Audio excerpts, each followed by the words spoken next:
नमस्कार, सीटेट कलम में आप सभी का स्वागत है। आशा करते हैं आप सभी अच्छे होंगे। आज का टॉपिक्स है वो है गणित शिक्षण। 6 जनवरी 2022 प्रीवियस ईयर का जो क्वेश्चन था मैथ्स का, वो ना मैंने पहले ही अपलोड कर दिया है और ये जो आपका है उसी डेट का 6 तारीख का ही शिक्षण जो है 15 नंबर का आता है। तो वो आज टॉपिक हम कवर करेंगे। तो उसमें हम आपको ये बताएंगे कि आप ऑप्शन को कैसे छांट सकते हैं और कौन सा पॉजिटिव है और कौन सा नेगेटिव है उसको चूज कर सकते हैं। ठीक है, तो वीडियो को स्किप करके नहीं देखना है, लगातार देखना है। ठीक है, ताकि समझ एक बनाए क्वेश्चन पे, ताकि आपको जो है इस बार सीटेट में अच्छे नंबर आए। ठीक है, चलिए स्टार्ट करते हैं आज का टॉपिक। फर्स्ट क्वेश्चन आपका दिख रहा होगा, नीचे दिए गए दो कथनों को अभिकथन ए और कारण आर की तरह चिन्हित अंकित किया गया है। तो अभिकथन ए आपका क्या कह रहा है? अभिकथन ए कह रहा है गणित पाठचर्या को सुसंगत होना चाहिए। सही बात है, गणित का पाठचर्या कैसा होना चाहिए? सुसंगत होना चाहिए। सेकेंड ऑप्शन क्या कह रहा है? विद्यार्थी देख सकते हैं कि कैसे एक गणितीय विचार या मत दूसरे के साथ जुड़ता है और इस प्रकार वे नई समझ एवं कौशल को विकसित करने में सक्षम होते हैं। तो ये भी बात क्या है? सही है। तो गणित का पाठचर्या सुसंगत होना चाहिए और गणित का काम क्या है? विचार या मत को दूसरे के साथ जोड़ना। ठीक है, ताकि वो एक नई समझ और कौशल को विकसित कर सके। तो इसमें क्या है? ऑप्शन ए भी सही है और आर भी सही है। और आर जो है क्या कह रहा है? ए की सही व्याख्या कर रहा है। तो इसमें ऑप्शन देखते हैं, ए और आर दोनों सही है और आर सही कारण है ए का। तो ऑप्शन नंबर ए आपका इसमें क्या है? सही है। ठीक है, चलिए नेक्स्ट क्वेश्चन पे आते हैं। 47, निम्नलिखित में से कौन सा रचनात्मक कक्षा का एक महत्वपूर्ण लक्षण है? छात्र हल किए हुए उदाहरणों के आधार पर, देखिए क्वेश्चन पे यहीं पे देखिए, तो छात्र क्या कर रहा है? हल किए हुए उदाहरण के आधार पर पाठ्य पुस्तक में दिए हुए प्रश्नों को हल कर रहा है। ये तो भाई गलत है। तो बच्चा क्या कर रहा है? तो कुछ है, जैसे 2 × 3 है लिखा हुआ, उदाहरण 6। ठीक है, तो उदाहरण के अनुसार और टीचर क्वेश्चन दे दिए 14 × 4, ये आपको करना है बच्चों, ये करना है। तो ये एक तरह से सही है, लेकिन हमें रचनात्मक कक्षा का उदाहरण ढूंढना है। ठीक है, ये तो अनुकरण वाला हो गया ना, टीचर दे दिया इस तरह से करके, बच्चा इसी के अकॉर्डिंग अपना आंसर दे रहा है और इसी के अकॉर्डिंग टीचर भी सवाल दे रहे हैं। ठीक है, सेम पैटर्न के, तो सेम पैटर्न हमें फॉलो नहीं करना रचनात्मक कक्षा में। तो ये ऑप्शन आपका हो गया गलत। सेकेंड पे आते हैं, शिक्षक छात्रों को एक गतिविधि क्रियाकलाप करने का निर्देश दे रहे हैं और छात्र शिक्षक द्वारा समझाई गई कार्यविधि को दोहरा रहे हैं। तो शिक्षक कार्यविधि दे रहा है, क्रियाकलाप दे रहा, निर्देश दे रहा, तो निर्देश दे रहा है, तो ये भी ऑप्शन यहीं पे कट कीजिए। और छात्र शिक्षक द्वारा समझाई गई कार्यविधि को दोहरा रहा है, तो दोहराना भी क्या है? ये भी गलत है, रचनात्मक कक्षा का उदाहरण नहीं है। ठीक है, तीसरा ऑप्शन है, छात्रों को उन्हें दी गई विभिन्न वस्तुओं को उनके गुणों जैसे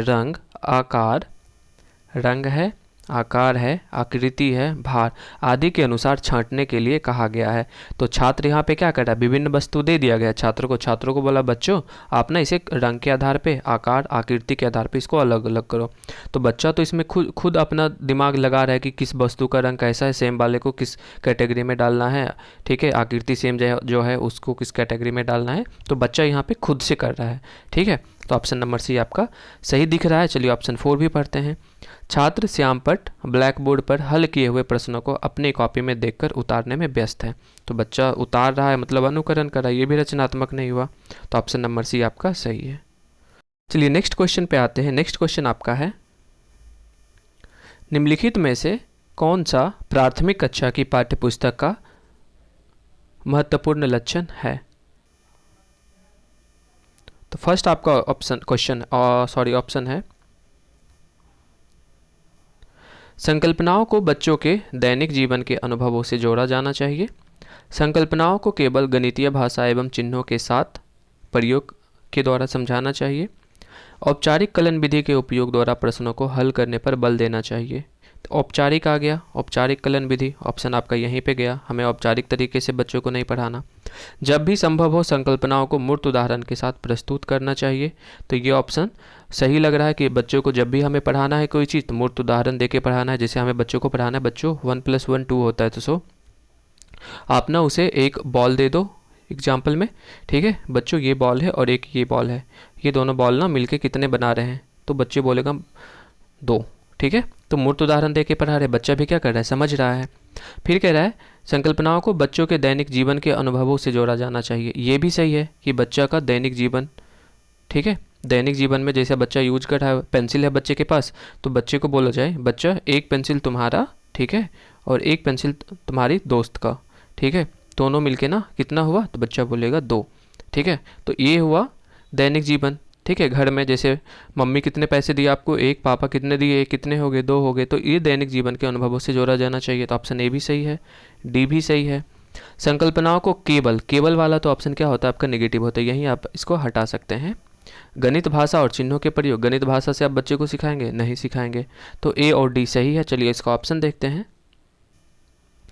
ए और डी, ऑप्शन नंबर डी में आपका जो है जो कि सही है, ठीक है। 49 पे आते हैं, निम्नलिखित में से कौन सा प्राथमिक विद्यालय की पाठ्यचर्या का भाग या हिस्सा नहीं है। तो प्राथमिक विद्यालय कह रहा है, तो प्राथमिक विद्यालय में ये जो आप समीकरण देख रहे हैं, टेसिलेशन होना चाहिए, भिन्न भी होना चाहिए, द्विविम आकृति, द्विविम आकृति किसको कहते हैं, तो ये आपका हो गया आयत, ये वर्ग हो गया, ये सब क्या हुआ, द्विविम आकृति हुआ। तो रैखिक समीकरण, ठीक है, इक्वेशन वाला क्वेश्चन ना क्लास 6-7 से स्टार्ट होता है, तो ये हमें नहीं बच्चे को पढ़ाना था। ये ऑप्शन आपका सही है इसके अकॉर्डिंग, ठीक है। और ये सब के सब गलत है क्योंकि ये सब पॉजिटिव है और ये हमें नेगेटिव पूछ रहा है, तो हमें नेगेटिव में यही आंसर करना है, ठीक है। नेक्स्ट आते हैं, निम्नलिखित में से कौन सा गणित की प्रकृति के बारे में सही नहीं है। गणितीय संकल्पनाएं पदानुक्रम के अनुसार होनी चाहिए, तो ये भी सही है, तो गणितीय पदानुक्रम के अनुसार ही होनी चाहिए। एक क्रमिक रूप से, गणित आगमनिक विवेचन पर आधारित है, गणित कह रहा है आगमनिक विवेचन पर आधारित है, तो ये ऑप्शन हम रखते हैं पहले, ठीक है।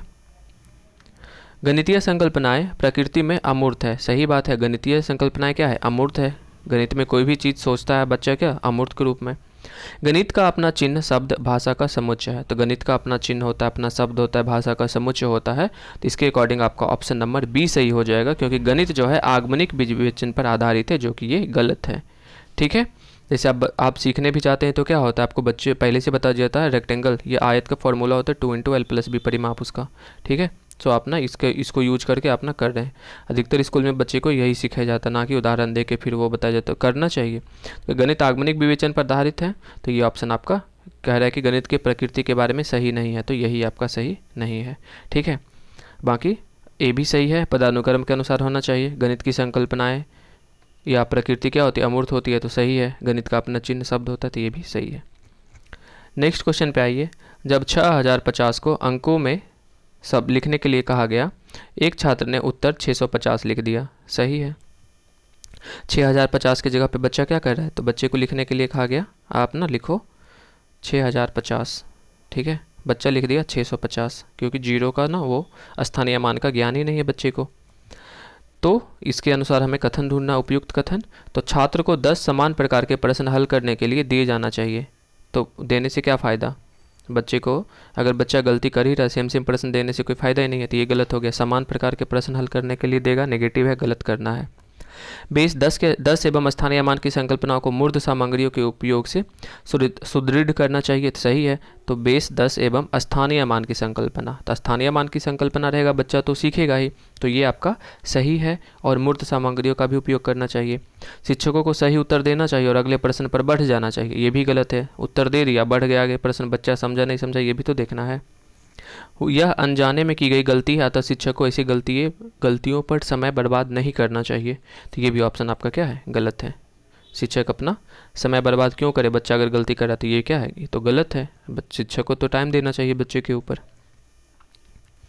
ऑप्शन नंबर 52 पे आते हैं क्वेश्चन, निम्नलिखित में से कौन सा शिक्षार्थियों में समस्या समाधानों की क्षमताओं में वृद्धि करेगा। तो फर्स्ट ऑप्शन, समस्या समाधान की क्षमता, बच्चे का ज्ञान बढ़ाना है समस्या समाधान करने का। तो पाठ्यपुस्तक में हल किए गए उदाहरणों पर आधारित प्रश्नों को हल करना, तो ये बच्चा इसमें अपना दिमाग क्या लगा रहा है, कुछ नहीं लगा रहा है। चित्रों, चिन्हों, रेखा चित्रों आदि द्वारा गणितीय परिस्थितियों, प्रश्नों को निरूपित करके प्रश्नों को हल करना, ये तो कुछ सही लग रहा है। मेंटल मैथ की कार्य पुस्तिका में दिए गए प्रश्नों को हल करना, ये तो गलत है। औपचारिक कलन विधि के उपयोग द्वारा प्रश्नों को हल करने पर बल देना। औपचारिक कलन विधि, ठीक है, बच्चे को एक लक्ष्य को प्राप्त करने के लिए निर्देश देना ही कलन विधि कहलाता है। औपचारिक कलन विधि हो गया कि मतलब एक लक्ष्य की तरफ मोड़ना, ठीक है, उसमें उदाहरण ये जो है फॉर्मूला देके बच्चे को ना ये करवाया जा रहा है, तो ये क्या है, गलत है। तो इसमें क्या हो जाएगा, तो हल किए गए उदाहरण कर रहा है बच्चा, तो ये ऑप्शन आपका यहीं कट गया। चित्र, चिन्ह, रेखा चित्र आदि का गणितीय परिस्थितियों प्रश्नों में को निरूपित करके प्रश्नों को हल कर रहा है, तो इसमें बच्चा अपना दिमाग लगा रहा है, तो ये ऑप्शन आपका सही रहेगा। मेंटल मैथ की कार्य पुस्तिका वो भी गलत हो गया और ये भी आपका गलत हो गया। मेंटल मैथ की कार्य पुस्तिका वाला प्रश्न तो करना ही नहीं है, ठीक है। निम्नलिखित में से कौन सी संकल्पना को डीन्स ब्लॉक के उपयोग द्वारा पढ़ाया जाता है, ठीक है। डीन्स ब्लॉक के बारे में आप जानते ही होंगे, उसमें आपको डीन्स ब्लॉक में क्या क्या नहीं पढ़ाया जाता। देखिए, भिन्न को नहीं पढ़ाया जाएगा, आयतन को नहीं पढ़ाया जाता, ठीक है, तो इसमें भी भिन्न आ गया है। तो ये सब ऑप्शन अगर कट गया तो बचा क्या, योग, स्थानीय मान और व्यवकलन। तो ऑप्शन नंबर ए आपका सही है। तो इसमें भी अगर आप देखिए तो डीन्स ब्लॉक में आपको पढ़ाया जाएगा योग, स्थानीय मान और व्यवकलन, ठीक है। तो क्या क्या नहीं पढ़ाया जाएगा वो अगर आपको पता है तो क्या क्या पढ़ाया जाएगा ऑप्शन आप खुद भी छांट सकते हैं। राजलक्ष्मी कंचों का खेल खेल रही थी, वह खेल में 6 कंचे हार जाती है और अब उसके पास 8 कंचे बचे हैं। उसके कितने कंचों के साथ खेलना शुरू किया था, तो सही है। तो उसके पास था कितने, 6 कंचे, हार जाती है तो 6 कंचे तो हार गई। अब कह रहा है कि अब उसके पास 8 कंचे बचे, अब बचे कितने, 8 बचे। उसके कितने उसने चाहे उसके सॉरी यहाँ पे ना कुछ क्वेश्चन अलग, तो उसने जो है कितने कंचों के साथ खेलना शुरू किया था। तो बच्चे के पास अभी बच गए 6, सॉरी बचे 8 और हार गया 6, तो कितने के साथ खेलना शुरू किया था। यहाँ पे हम इसको योग करके ही तो निकाल सकते हैं, वो 14 कंचों के साथ खेलना शुरू किया था। तो यहाँ पे ऑप्शन देखेंगे तो योग, यहाँ पे हम क्या किए, योग किए, तो योग पर एक संदर्भात्मक प्रश्न है, तो ये ऑप्शन आपका सही है। व्यवकलन पर है, नहीं है। भाग पर है, नहीं है। संदर्भ में है, नहीं। संदर्भ क्या, यहाँ तो डायरेक्ट कह ही रहा है 6 और 8, ठीक है, तो ऑप्शन नंबर ए आपका सही होगा। नेक्स्ट पे आते हैं, गणितीय पहेलियों का उद्देश्य डैश को बढ़ावा देना है, तो ड्रिल एवं अभ्यास, तो ड्रिल एवं अभ्यास तो आपको बच्चे को करवाना ही नहीं, ऑप्शन देखते के साथ इस यहाँ ना कट करना है आपको, ठीक है। गणित में रुचि, सही है, बच्चे को गणित में रुचि दिलवाना गणितीय पहेलियों का उद्देश्य रहता है। समस्या समाधान कौशल, सही है ये भी कि बच्चे का समस्या समाधान कौशल भी क्या होगा, जिससे बढ़ता है। कलन विधि पर बल देना, बिल्कुल गलत है। कलन विधि लक्ष्य को प्राप्त करने के लिए बच्चे को निर्देश दिया जाता है, ठीक है, तो ये कलन विधि भी नहीं होगा। तो ऑप्शन बी और सी, बी और सी ऑप्शन नंबर सी में है, जो कि आपका सही है। चलिए नेक्स्ट क्वेश्चन पे आते हैं। न्यूमैन के त्रुटि विश्लेषण के 5 नियम हैं, वे यादृच्छिक क्रम में दिए गए हैं। तो इसमें आपको जो है इसके अकॉर्डिंग अरेंज करना है, ठीक है। जैसे आपका है प्रश्नों को समझना, गणितीय चिन्हों में रूपांतरण, प्रश्नों को पढ़ना, उत्तर को प्रतिपादित करना, गणितीय कार्य विधियों का निष्पादन करना। तो सबसे पहले आप देख क्या रहे हैं, कोई भी प्रश्न को आप अगर हल कर रहे हैं, आप अपने पे लीजिए, तो आप सबसे पहले क्या करेंगे, तो सबसे पहले तो आप करेंगे क्या, प्रश्न को पढ़ना शुरू करेंगे, ठीक है। प्रश्न को पढ़ लिए, पढ़ने के साथ प्रश्न को आप समझेंगे भी। अगर आपको समझ में आ गया तो आप उसके बाद क्या करेंगे, गणितीय चिन्हों में रूपांतरण, ठीक है, कर देंगे। उसके बाद आपका है गणितीय कार्य विधियों का निष्पादन करना, ये भी कर देंगे, और लास्ट में उत्तर को हम प्रतिपादित कर देंगे, ठीक है। तो ऑप्शन नंबर आपका इसके अकॉर्डिंग क्या हो गया, 56 का आप मिलाइए। सबसे पहले क्या कर रहे हैं, सी, प्रश्नों को पढ़ रहे हैं, उसके बाद आप प्रश्नों को समझ रहे हैं, ए आ गया। उसके बाद गणितीय चिन्हों में रूपांतरण कर रहे हैं, बी आ गया।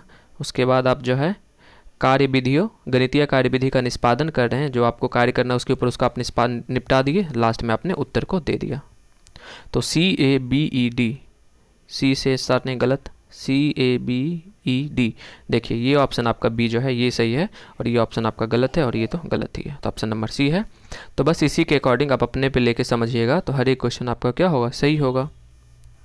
57 देखिए, निम्नलिखित में से कौन सा अंतमुक्त बोले जिसका कोई ना आंसर फिक्स नहीं है, प्रश्नों का उदाहरण कौन सा है। फर्स्ट ऑप्शन आपका है 136 142 के बीच 5 पूर्ण संख्याओं को सूचीबद्ध कीजिए। ये तो फिक्स कर दिया कि आपको ना 136 के अंदर ही बाहर रहना है और 142 के अंदर रहना, मतलब इस दोनों के बीच का ही ढूंढना है, तो ये आपका लॉक कर दिया आंसर को। 2 संख्याओं का योग 35 है, ठीक है, और यदि एक संख्या 16 है तो ये भी फिक्स हो गया। मान लो 2 संख्या का योग 35 है, एक 16 है, तो दूसरा तो यहाँ से आप निकाल सकते हैं ना, 15 माइनस 6 जाएगा, कितना होगा 9, यहाँ पे 2 माइनस 1 1। तो ये तो आपका आंसर फिक्स हो गया। एक आयत की लंबाई और चौड़ाई का जो रेशियो है ना 3:5 है और उसका परिमाप दे रखा है, तो ये भी आंसर क्या हो गया, फिक्स हो गया। आप यहाँ पे 2 × l+b पे अरेंज करके ना इसका आंसर निकाल सकते हो और एक फिक्स्ड आंसर आएगा। फिर यहाँ है 4 संख्याओं को सूचीबद्ध कीजिए जो 7 दहाइयों एवं 8 इकाइयों द्वारा निर्मित संख्या से बड़ी है। तो वो कुछ भी हो सकता है जो कि 7 दहाई और 8 इकाई द्वारा निर्मित संख्या से बड़ी होगा। ठीक है, तो ये ऑप्शन इसके अकॉर्डिंग आपका क्या होगा, ये सही होगा, ऑप्शन नंबर डी। नेक्स्ट पे आते हैं, निम्नलिखित में से कौन सा योगात्मक आकलन में सम्मिलित किया जाएगा। योगात्मक आकलन होता है ना आपका अंक वाला लास्ट वाला, क्षेत्र भ्रमण में आपका रचनात्मक आकलन किया जाता है, सहपाठी आकलन भी रचनात्मक में ही आएगा और ये जो है आकलन अभिलेख वाला ये भी आपका रिकॉर्ड उसी में आएगा। तो सत्र अंत परीक्षा आपका आ जाएगा किस में, योगात्मक आकलन में। तो इसके अकॉर्डिंग आपका क्या हो जाएगा, ऑप्शन नंबर सी सही हो जाएगा।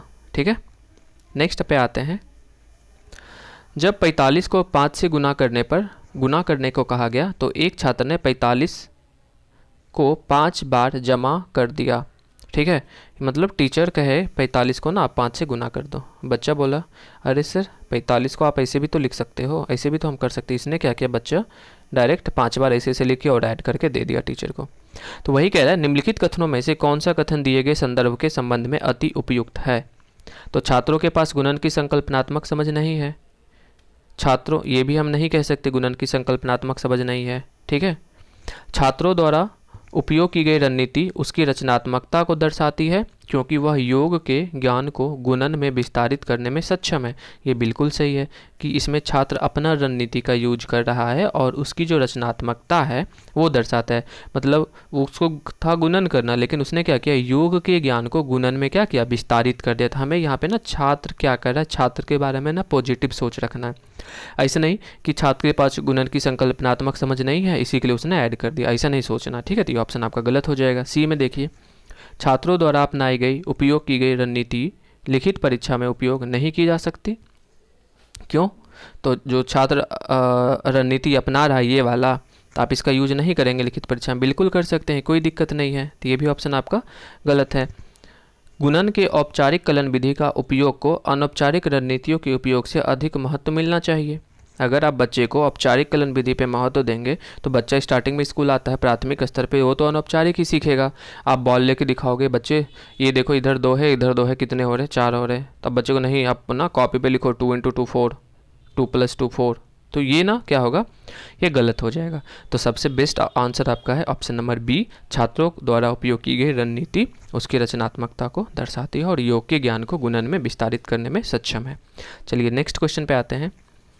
राष्ट्रीय पाठ्यचर्या रूपरेखा 2005 के गणित शिक्षण पर आधार पत्र के अनुसार आकलन की अपरिष्कृत विधियां गणित को यांत्रिक गणनाओं के रूप में देखने के दृष्टिकोण को बढ़ावा देती है। ठीक है, तो कह रहे हैं निम्नलिखित में से कौन सा दिए गए कथन के अर्थ की व्याख्या करता है।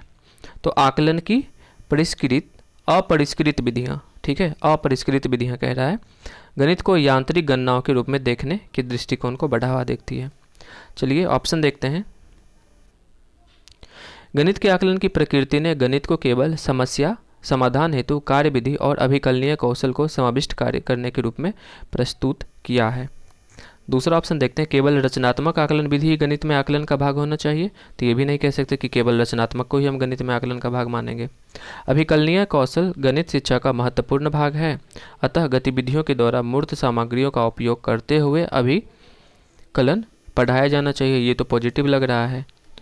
प्राथमिक स्तर पर गणित में अभिकलनीय कौशल की आवश्यकता नहीं होती, अतः उच्चतर कक्षाओं में इस पर बल दिया जाना चाहिए। तो उच्चतर कक्षा पे कह रहे थे, ये भी आपका नेगेटिव हुआ। ऑप्शन देखते हैं, इसमें बचा आपका बी, सी और ए, इस दोनों में से कौन सा सही है।